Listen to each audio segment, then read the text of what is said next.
Vike let 1 ECBCH, B let 1 EA3N, Ni A let 1 EA5T die, K, H O let 1 EA3, NG10, 00015, 000 T let 1 EB, N let 1 EBF, UV I let 1 EBFT, Dung CH, U let 1 EA9, N voiceover YouTube China and GH I let 1 EC7P.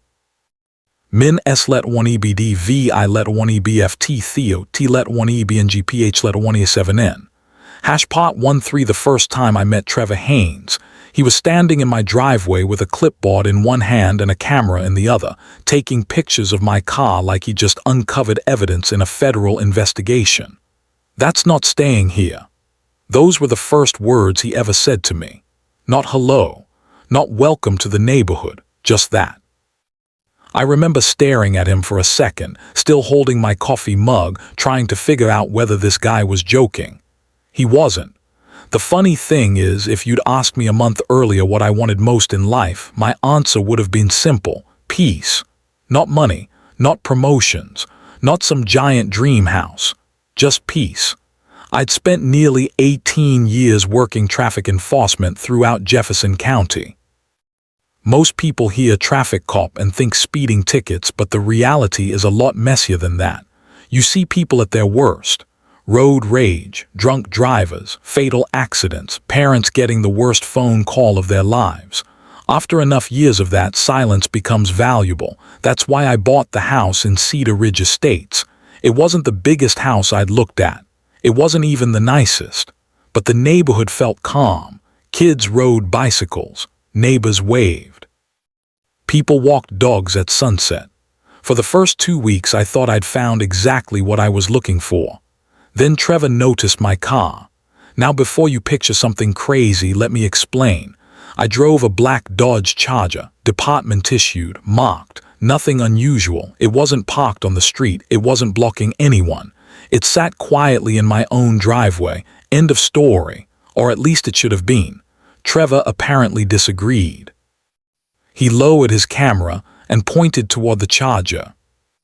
That vehicle violates community appearance standards. I blinked. How? It looks official. I laughed. It is official. That answer seemed to irritate him. His jaw tightened. Vehicles that create negative visual impact can be reviewed by the HOA. I took a sip of coffee. You planning to review every pickup truck too? His expression didn't change. That's when I realized something important. Trevor wasn't looking for a conversation. Trevor was looking for obedience. And unfortunately for him, he'd picked the wrong guy. I wish I could tell you that was the end of it. It wasn't even the beginning. 3 days later, I received my first violation notice. Bright yellow envelope, bold red letters, community compliance warning. I actually laughed when I opened it. The letter claimed my vehicle created an atmosphere of institutional intimidation. I read that sentence 3 times. Atmosphere of institutional intimidation. For a parked car. At that point, I figured someone on the board would eventually read this nonsense and shut it down. I underestimated Trevor. A week later, another notice arrived. Then another. Then another. Each one somehow more ridiculous than the last. One claimed the vehicle negatively impacted curb appeal. Another suggested it might lower property values. One actually included printed photographs he'd taken from 6 different angles. I remember laying the photos across my kitchen table and thinking, this grown man spent part of his afternoon conducting a photo shoot with my car. That realization should have annoyed me. Instead, it made me curious. Because people don't become obsessed with things for no reason. Something about that Charger bothered Trevor on a deeper level. I just didn't know what it was yet. As the weeks passed, I started learning things from the neighbors. Most of them were good people, quiet people, the kind of folks who preferred avoiding drama. Which explained why nobody challenged Trevor. They'd already seen what happened when someone did. One evening, I was helping my neighbor Frank move a grill into his backyard when he finally opened up. You know you're not the first. I looked at him. First what? Target. That got my attention. Frank leaned against the fence. Last year he fined a family because their basketball hoop was visible from the road. I laughed. He didn't. I'm serious. What happened? They moved. I stared at him. You're kidding. Nope. Over the next few days I heard more stories. A retired teacher received citations over flower colors. A young couple got reported because Trevor thought their holiday decorations were excessive. An elderly widow spent months fighting violations over a bird feeder. Every story followed the same pattern: control, control, control. And suddenly my charger made a lot more sense. It wasn't really about the car. The car represented something Trevor couldn't control. That bothered him a lot. The first HOA meeting I attended confirmed everything. The clubhouse was packed. Trevor stood at the front like a politician preparing for a campaign speech. Then the projector turned on, and there it was, my car, 20 feet tall on a giant screen. The room went silent. I nearly spit out my coffee. Slide after slide appeared. Photos, close-ups, arrows, circles, annotations. You would have thought he was presenting evidence against a cartel leader. Residents have expressed concerns, Trevor announced dramatically. Nobody spoke. Nobody raised a hand. Nobody looked concerned. Trevor continued anyway. He claimed the vehicle projected authority. He claimed it intimidated residents. He claimed it damaged community identity. Then he unveiled his masterpiece: a proposal requiring board approval for all vehicles parked outside garages. Every vehicle, not commercial vehicles, not oversized vehicles, every vehicle. You could actually hear people groaning. One woman dropped her head into her hands. Another man stared at the ceiling like he was praying for divine intervention. Trevor didn't notice, or maybe he didn't care. The man was completely intoxicated by authority. The meeting lasted nearly 2 hours. By the end, the proposal failed, not because people opposed Trevor directly. They were too exhausted to fight. It failed because even the board couldn't justify something that ridiculous. I thought maybe the rejection would calm him down. Instead, it made everything worse. The following Monday morning, I woke up to the sound of a diesel engine. I looked outside and froze. A tow truck sat in my driveway. The driver was already lowering equipment. Standing beside him was Trevor Haynes, smiling, not a normal smile. The kind of smile people get when they think they've finally won. I walked outside slowly. The driver looked nervous. Trevor looked thrilled. "Good morning," Trevor said. I glanced at the truck. "What's this?" "Enforcement action." He actually sounded proud. The driver cleared his throat. "Sir, I just need to verify ownership." I handed him registration documents. The second he looked at them, his entire face changed. His eyes widened, then he looked at the charger, then at me, then back at the paperwork. "Oh," that was all he said, just, "oh." And suddenly he wasn't smiling anymore. Trevor stepped forward. "Well," the driver swallowed.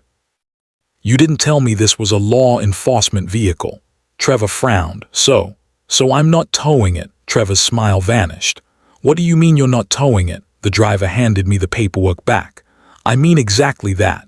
Then he climbed into the truck, fast, really fast. Trevor followed him halfway down the driveway. "Get back here." The driver didn't.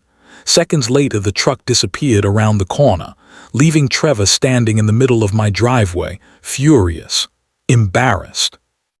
And for the first time since we'd met, completely out of moves, or at least that's what I thought, I was wrong. Because Trevor stared at me for several long seconds, his face turning redder by the moment. Then he pointed a finger directly at my chest. "This isn't over." I took another sip of coffee. "Okay." His eye twitched. "I'm calling the police." And that's when I smiled, not because I was worried, because I knew exactly what was about to happen. And Trevor Haynes had absolutely no idea who he just declared war on. The funny thing about people like Trevor is that they always assume authority belongs to whoever talks the loudest. That's why he looked so confident when he called the police. He genuinely believed he was about to win. I, on the other hand, was mostly curious, because dispatch already knew my address. Every officer in our district knew my vehicle, and more importantly, they knew me. So whoever showed up next was probably going to walk into the strangest call of their week. Trevor spent the next 20 minutes pacing near the sidewalk while waiting for backup to arrive. He wasn't even trying to hide his excitement. Every time a car turned into the neighborhood, he'd glance toward the street like a kid waiting for Christmas morning. Meanwhile, neighbors started noticing something was happening. Curtains moved. Garage doors opened. People appeared in driveways pretending to do yard work. Frank wandered over carrying a rake he clearly had no intention of using. "You okay?" he asked. I nodded. "Just enjoying the show." He looked at Trevor, then back at me. "He's really calling the cops, apparently." Frank started laughing. "You know this neighborhood hasn't had entertainment in months." Word spread fast. Within half an hour, half the street was quietly watching. Nobody wanted to miss whatever happened next. Then finally we heard it. The sound of a patrol cruiser approaching. Trevor immediately straightened his posture. A giant grin spread across his face. This was his moment. The cruiser turned the corner and rolled toward my house. When it stopped, I recognized the officer instantly. Officer Ethan Brooks. Good guy, smart, calm under pressure, and unfortunately for Trevor, he knew exactly who I was. Ethan stepped out of the cruiser. Before he could even close the door, Trevor was already marching toward him. "Officer," Ethan nodded politely. "Sir." Trevor pointed dramatically toward my driveway. "That vehicle." Ethan glanced at the Charger, then at me, then back at Trevor. "What about it?" Trevor launched into the longest complaint I've ever heard in my life.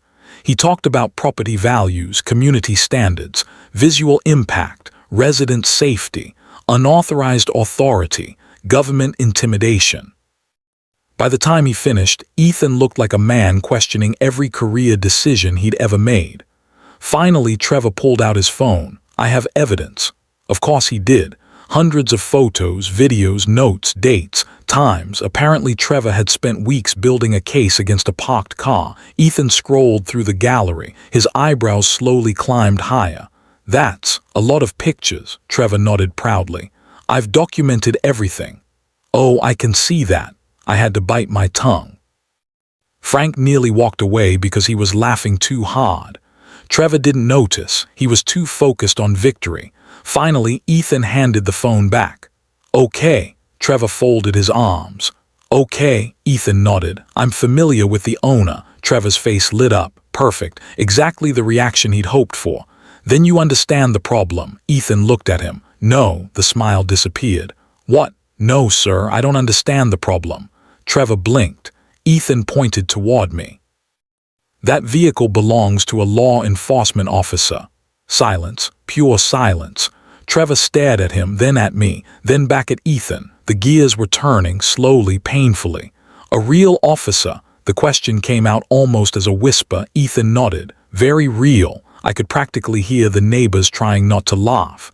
Trevor looked like a man discovering gravity for the first time. His face shifted through confusion, disbelief, panic, then anger, a lot of anger. Because some people would rather double down than admit they're wrong. Trevor belonged in that category. "That doesn't matter." Ethan blinked. "I'm sorry. The vehicle still violates HOA standards."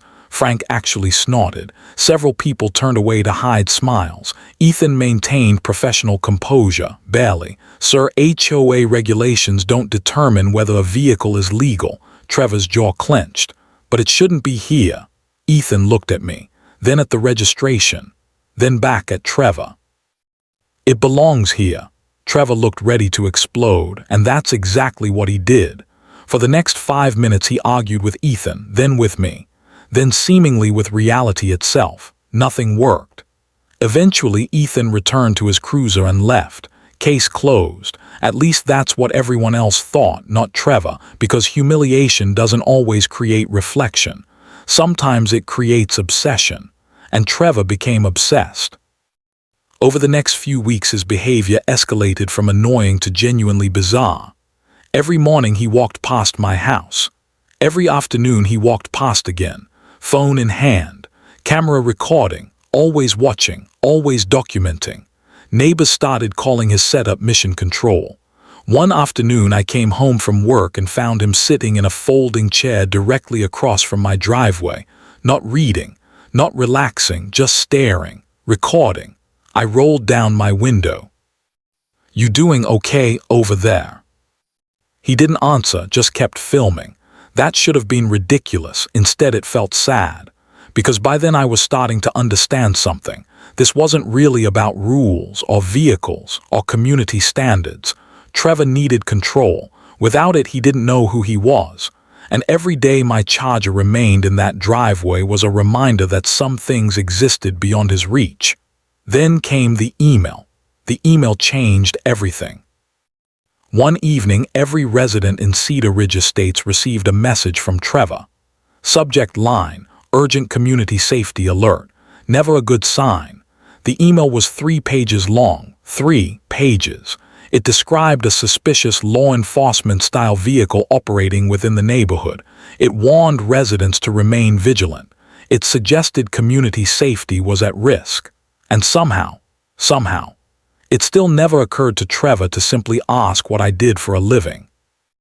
The responses weren't what he expected. People were tired. They'd been tired for years. And for the first time they started pushing back publicly. Residents replied, questioned him, mocked him, some openly challenged him. Others shared their own experiences. Stories started pouring out, stories about citations, harassment, selective enforcement, threats. The floodgates opened. Trevor accidentally created the one thing he'd spent years preventing, a united neighborhood. By the next HOA meeting, the atmosphere felt completely different. The clubhouse was packed. People who never attended showed up. People brought friends. One guy brought popcorn, actual popcorn. That should have been a warning. Trevor ignored it as usual. When the meeting began, he rolled out another PowerPoint presentation, and somehow it was bigger than the first one. More photos, more arrows, more circles, more nonsense. At one point, he displayed a graph claiming community satisfaction had dropped 20% because of my vehicle. A graph that he created himself, with no data, no survey, nothing, just imagination. The room started laughing, not quietly, openly. Trevor hated that. You could see it happening. His control was slipping. The audience wasn't afraid anymore. And fear had always been his greatest weapon. Then came the moment that changed everything. A woman named Linda stood up. Retired school principal, sweetest woman in the neighborhood. Everybody loved her. She looked directly at Trevor. "Can I ask a question?" Trevor nodded. Linda smiled politely. "How many photos of this man's car do you currently have?" The room got quiet. Trevor hesitated. That was mistake number 1. "Approximately 200. The clubhouse exploded. People laughed so hard somebody dropped a water bottle. Another resident nearly fell out of his chair. Even some board members looked horrified. 200 photos of one parked car. Trevor realized too late how insane that sounded. And for the first time since I'd moved into Cedar Ridge Estates, I saw fear in his eyes, not anger, fear, because he finally understood something. The neighborhood wasn't laughing at me anymore. They were laughing at him, and once people stop fearing someone, their power disappears fast. What happened next would completely destroy whatever authority Trevor had left. Because 3 days later, determined to prove he was right once and for all, Trevor made the single biggest mistake of his entire life. He decided to file an official police impersonation complaint against me. And when the responding officer arrived and greeted me by rank in front of the entire neighborhood, Trevor's world came crashing down. Looking back now, I honestly think Trevor believed the police impersonation complaint would save him. He'd lost support. The neighborhood was laughing at him. Board members were starting to question him. People who used to nod quietly during meetings were suddenly speaking up. He could feel control slipping away. And desperate people make desperate decisions. So instead of backing off, Trevor doubled down. 3 days after that HOA meeting, he filed an official complaint claiming I was impersonating law enforcement. To this day, I still don't know how he convinced himself that was a good idea. Maybe pride, maybe stubbornness, maybe because admitting he was wrong would have hurt more than reality itself. Whatever the reason, he made the call. And that call turned into the moment people in Cedar Ridge Estates still talk about years later. It happened on a Saturday morning. The weather was perfect. Blue sky, Warm breeze, kids riding bikes, dogs barking somewhere down the street. I was washing my charger when I saw Trevor standing near the mailbox cluster holding his phone, watching, recording, of course. At that point it felt almost comforting, like seeing a familiar character in a sitcom. Then a patrol cruiser rolled into the neighborhood. Trevor saw it immediately. His entire posture changed. Excitement, relief, victory. The man practically came alive. "Oh, this should be good," Frank muttered from across the street. Within seconds, people started appearing again. Porches, driveways, front lawns, word spread fast. Everyone knew Trevor had called somebody. Nobody wanted to miss what happened next. The cruiser stopped near my driveway. The driver's door opened, and out stepped Sergeant Daniel Mercer. Now Daniel wasn't just another officer. I'd worked with him for nearly 10 years. We'd handled fatal crashes together, storm emergencies, holiday operations. The guy had attended my retirement barbecue planning committee meetings. He knew me very well, which made what happened next even funnier. Trevor practically sprinted toward him. "Officer," Daniel nodded. "Morning." Trevor pointed dramatically at me. "There he is." Daniel looked over, saw me, then immediately knew exactly what kind of disaster he'd been dispatched into. But to his credit, he stayed professional. Trevor launched into another speech.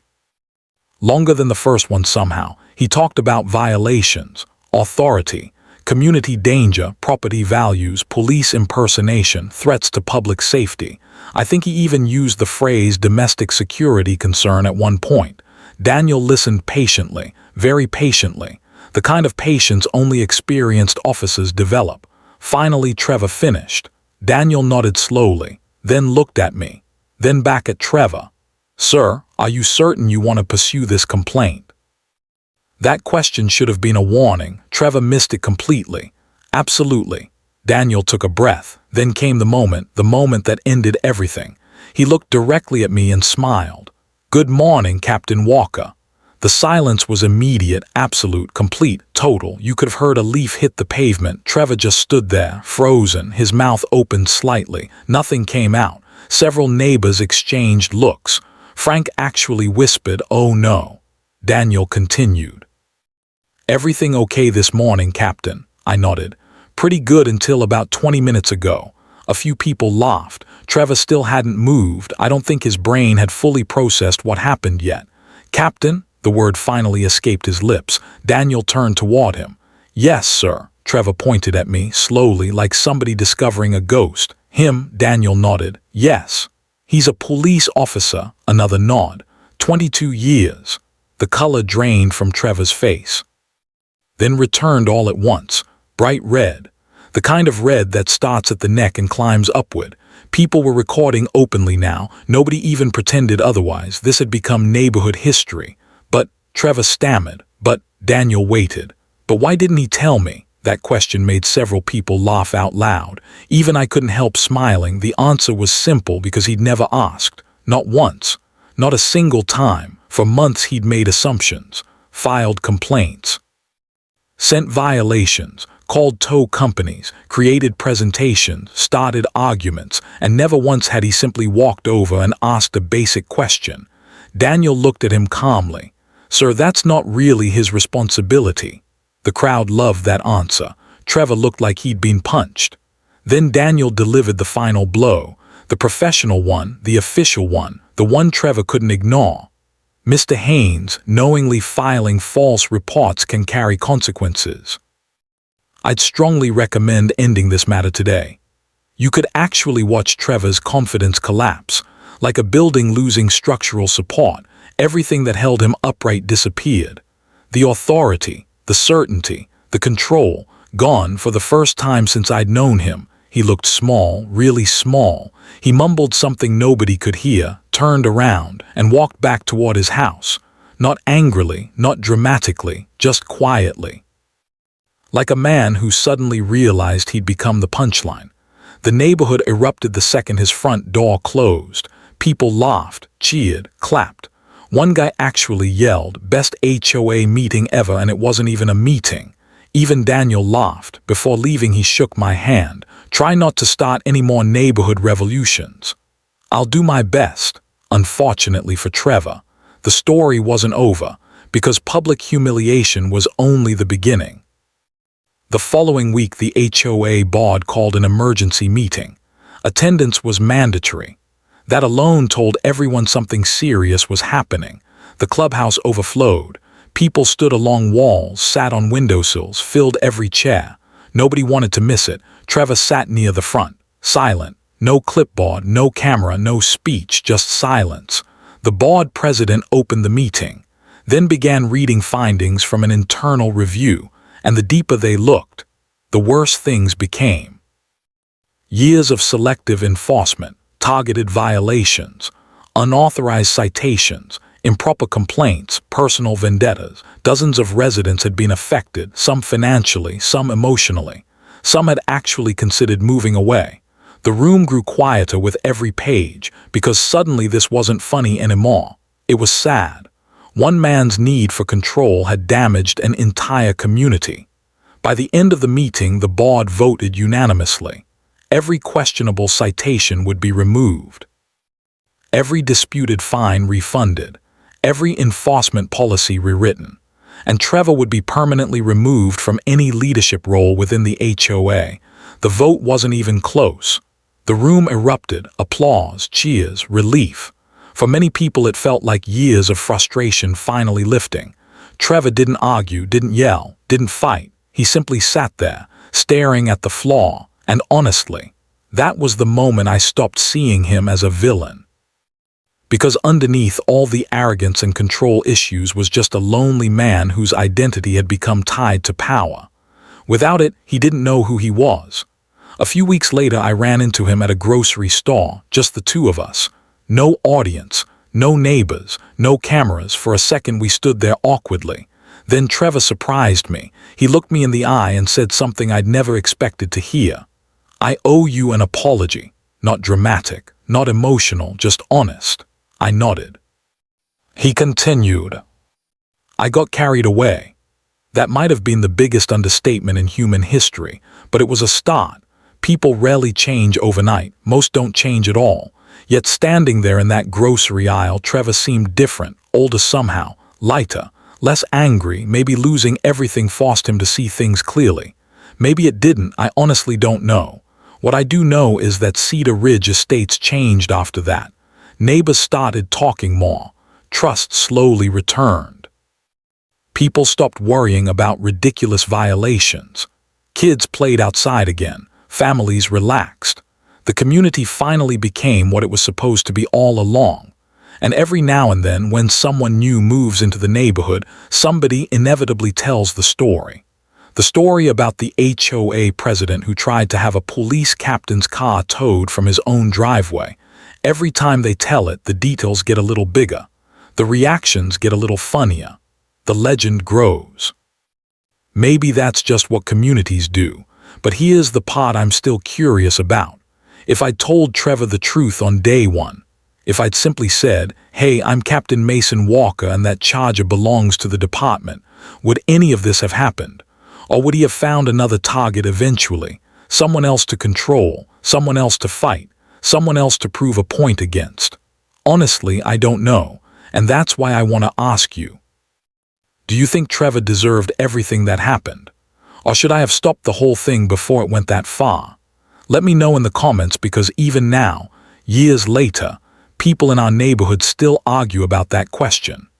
If you enjoyed the story, make sure you subscribe, hit like, and share your own HOA experiences below. Trust me, after everything I've seen, I know there are some unbelievable stories out there waiting to be told.